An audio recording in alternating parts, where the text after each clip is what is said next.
প্রিয় দর্শক, আমাকে যদি বলতে বলা হয় যে এই ডক্টর ইউনূসের অন্তর্বর্তীকালীন সরকারের তাবৎ উপদেষ্টাদের মধ্যে আমি সবচেয়ে সফল এবং কার্যকর উপদেষ্টা কাকে মনে করি, তাহলে আমি নির্দ্বিধায় যার নামটা উচ্চারণ করব তিনি হচ্ছেন মোহাম্মদ ফাউজুল কবির খান।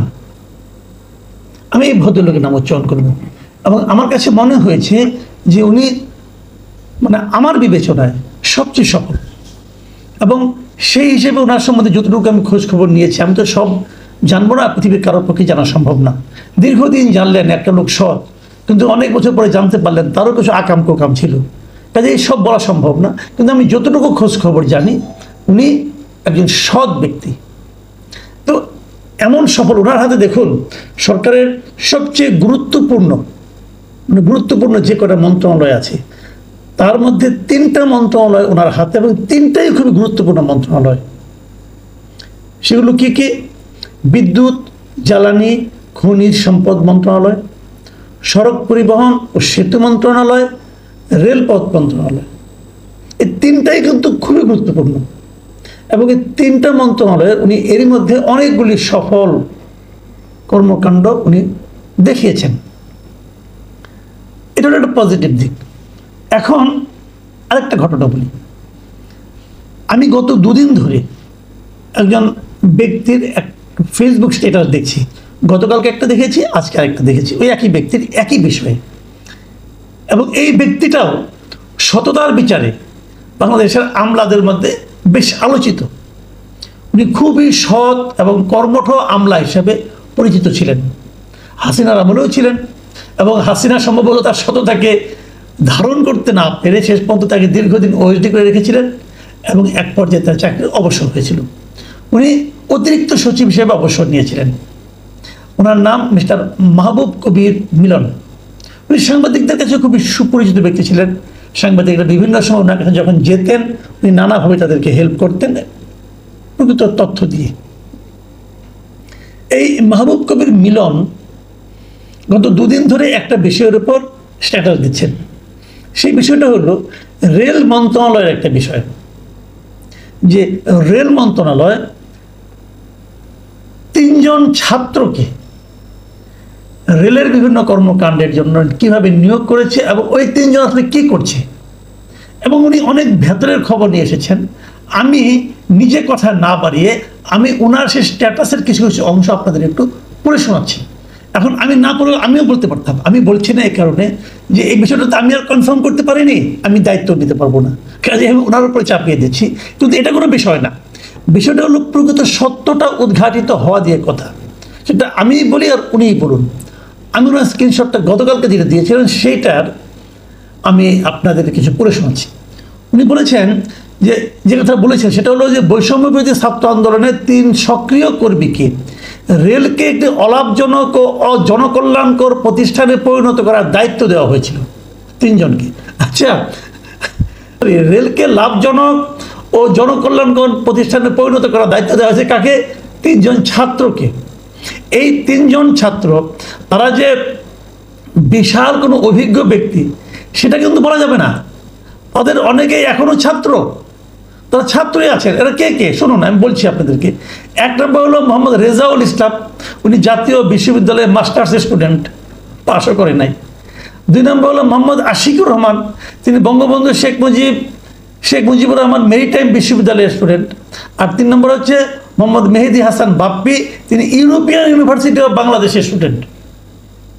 এগুলি ইউরোপিয়ান ইউনিভার্সিটি হচ্ছে ইরান নাকি ভাই, তার সে স্টুডেন্ট, বিশাল প্রতিভা। এইদেরকে দায়িত্ব দেওয়া হয়েছে যে রেলকে একটি লাভজনক ও জনকল্যাণমূলক প্রতিষ্ঠানে পরিণত করার জন্য তারা কাজ করবে, এবং এই কাজকর্মে অংশ নেওয়া। আপনাদের আমি ওই যে বিজ্ঞপ্তিটা দিয়েছিল সেটা আপনাদেরকে আমি দেখাচ্ছি, দেখে নিন। এবং সেখানে বলা হয়েছিল যে তাদের কার্যক্রমের অংশ হিসাবে তারা কী করবে? রেলওয়ের অবৈধভাবে দখলকৃত জমি উদ্ধার করবে, টিকিটের কালোবাজারি বন্ধ করার চেষ্টা করবে, এবং অভ্যন্তরীণ কাজে সহযোগিতা করছেন বিধায় তাদেরকে বিভিন্ন স্থানে নিয়মিত যাতায়াত করতে হবে। এই জন্য তাদেরকে ট্রেনের পাস দেওয়ার জন্য অনুরোধ করা হয়েছে, এবং সেই পাসে কি থাকবে? সেই পাসে থাকবে 2 মাস জন্য তাদের পাসটা দেওয়া হয়, ফ্রি পাস। এবং এই পাসের মাধ্যমে ওনারা এই 2 মাসে দেশের যে কোনো জায়গায় এই রেলগাড়িতে উঠে রেললাইনের এসি বার্থ কিংবা স্নিগ্ধা শ্রেণীতে যে তারা যাতায়াত করতে পারবে। ভালো কথা। পাস দেওয়া হয়েছে নভেম্বর ডিসেম্বর মাসে তারা এটা কার্যকর। তো 2 মাস হলে কী হয়, জানুয়ারি ফেব্রুয়ারিতে শেষ হয়ে যাওয়ার কথা। কিন্তু এটা দিয়ে তারা এপ্রিল মাস পর্যন্ত 3রা এপ্রিল পর্যন্ত তারা যাতায়াত করেছে নিয়মিত। যাতায়াত করুক, সেটা কোনো সমস্যা না। তারা কীভাবে যাতায়াত করেছে সেটা শুনুন। মাহবুব কবির মিলন সাহেব লিখেছেন যে দেখা গেছে এরা সবাই একই দিনে একই নামে একাধিক ডেস্টিনেশন বা গন্তব্যে ভ্রমণ করেছে। মানে ওনাদের একজন ধরা যাক আজকে আপনার কক্সবাজার গেল, ওই একই দিনে উনি হয়তো মনে করেন সিলেট গেলেন, আবার ওই একই দিনে উনি হয়তো ময়মনসিংহ গেলেন, অথবা দিনাজপুর গেলেন, অথবা রাজশাহী গেলেন, একই দিনে। কিন্তু এখন একই লোক একই দিনে কিভাবে এরকম 3 জায়গায় 4 জায়গায় ভ্রমণ করলেন? তাহলে কি ওনাদের ভূত বা ওনাদের প্রেতাত্মা ভ্রমণ করেছে? না, বিষয়টা খুবই সিম্পল। উনি 3 জায়গার 4 জায়গার টিকিট কিনেছেন, হয়তো কোনো একটা নিজে ব্যবহার করেছেন, বাকিগুলো কালোবাজারে বিক্রি করে দিয়েছেন। এই হলো ওনাদের কাণ্ড। এই 3 জন লোক, এরা সবাই একই কাজ করেছে। এরা রেলকে তারা লাভজনক করবে এবং জনকল্যাণমূলক করবে। মানে এই দায়িত্ব পাওয়ার পর তারা স্ট্রেট কালোবাজারে লিপ্ত হয়ে পড়েছেন। ভাবুন এবার। আমি গতকালকে যে কন্টেন্ট করেছিলাম সেখানে আমি দেখিয়েছিলাম যে দায়িত্বপ্রাপ্ত ছাত্ররা আন্দোলনের পর, গণ অভ্যুত্থানের পর, হাসিনা সরকারের পতনের পর এই পতনের মতো বিরাট কাজ যারা করেছে বলে নিজেরা দাবি করছে, তারা কিন্তু দাবিদার।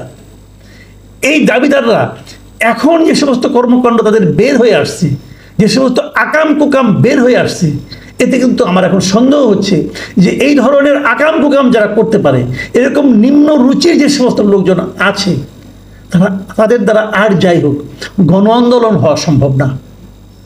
তারা এই আন্দোলন করে নাই। এই আন্দোলন এসে সাধারণ মানুষ করেছে। এই আন্দোলন তারা ছিনতাই করে নিয়ে যাচ্ছে এবং এই ছিনতাইকারীদের চেহারা আমরা এখন দেখতে পাচ্ছি। মাহবুব কবির মিলন একদম ক্যাটাগরিক্যালি এক একজনের টিকিটের স্ক্রিনশট দিয়ে দিয়েছে। উনি যে স্ক্রিনশট দিয়েছেন এটা নিয়ে অনেকে সন্দেহ পোষণ করেছিলেন বলেই হয়তো উনি আজকে আরেকটা স্ট্যাটাস দিয়েছেন এবং সেখানে প্রত্যেকের টিকিটগুলো অনেকগুলো টিকিটের স্ক্রিনশট দিয়েছেন। প্রশ্ন করতে পারে উনি কীভাবে পেলেন? ওনার পক্ষে খুব সহজ। কারণ মাথায় রাখবেন, উনি কিন্তু সবশেষ এই রেল মন্ত্রণালয়ের অতিরিক্ত সচিব ছিলেন এবং উনি যথেষ্ট সৎ হিসাবে অনেকগুলি গুরুত্বপূর্ণ কাজ কিন্তু রেলেতে করেছেন। তা সেগুলি প্রশংসিত হয়েছিল। এবং যে কারণে রেলে যদি 2 একজন সৎ অফিসার থেকে থাকেন, সৎ কর্মকর্তা থেকে থাকেন, তাদের সঙ্গে যোগাযোগ থাকাটা খুবই স্বাভাবিক। তারা হয়তো অন্য কোথাও বলে কোনো কাজ হয়নি, হয়তো কোনো প্রতিকার মেলেনি, কাজে ওনারা মাহবুব কবির সাহেবকে এগুলো জানিয়েছেন। উনি এগুলো স্ট্যাটাস আকারে দিয়েছেন, পাবলিক করে দিয়েছেন। কি বিচার হবে এদের? কোনো বিচার হবে? কিচ্ছু হবে না। প্রত্যেকটা মন্ত্রণালয় আপনারা জানেন, বদলি টদলি এই সমস্ত বাণিজ্য আমরা দেখেছি, শুনেছি, অনেকে জানি।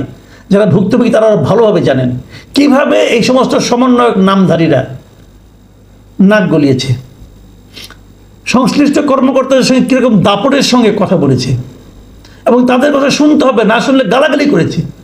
একই জিনিস কিন্তু বলেছেন মাহবুব কবির লিটন সাহেব বলেছেন যে কেবল এইগুলোই নয়, এই লোকগুলো শুনুন উনি কী রেখেছেন কথা বলে আমি পড়ে শুনি আপনাদেরকে।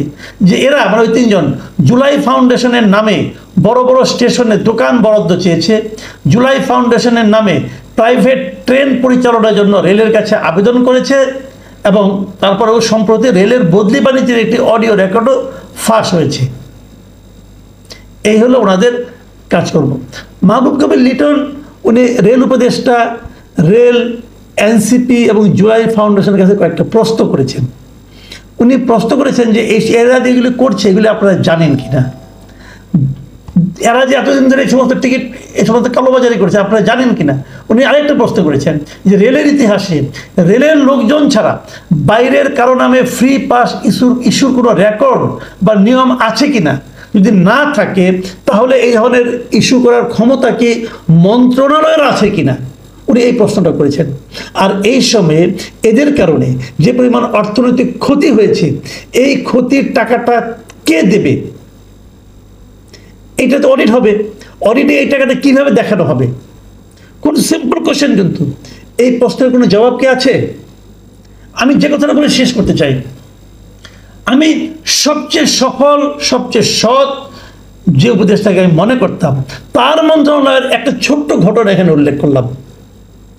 দেখুন, সব ঘটনা আপনি জানবেন না। এই অনেকে বলে না যে ঘুষের কোনো ক্যাশ মেমো হয়, হয় না। কিন্তু কেউ ঘুষের কোনো ক্যাশ মেমো দেখাতে পারবেন না। কোথায় ঘুষ দেওয়া হয় না, কোথায় ঘুষ ছাড়া কাজ হয়, ধরা পড়ে না। কিন্তু এটা তো একদম কাগজে কলমে দুর্নীতি। এইরকম একটা কাজ কেন করতে দেওয়া হয়েছে এদেরকে? প্রচুর মন্ত্রণালয়, তদবিরের কোনো ক্যাশ মেমো নাই।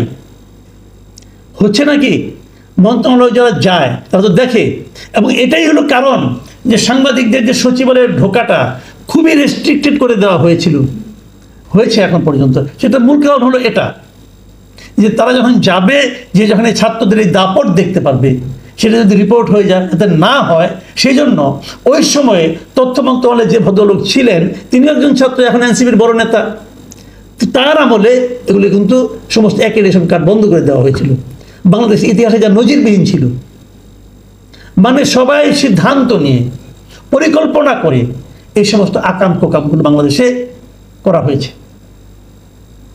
প্রিয় দর্শক, আমি নিশ্চিত আপনারা খুব শিগগিরই একে একে নানা ধরনের অপকর্মের ঘটনা জানতে থাকবেন। আমরা অনেক কিছু পাচ্ছি, কিছু কিছু তথ্য প্রমাণের অপেক্ষা আছি, পেলে আপনাদেরকে জানিয়ে দেব। ভালো থাকবেন আপনারা। আমি মনে করি ফজল কবির সাহেব এই ব্যাপারে কী সিদ্ধান্ত নেন, কী পদক্ষেপ গ্রহণ করেন, উনি ওনার নিজের পকেট থেকে এই 2 লাখ টাকা দিয়ে দেন কিনা, এগুলো দেখার জন্য বরং আমরা একটু অপেক্ষা করি। ভালো থাকবেন আপনারা। আল্লাহ হাফেজ।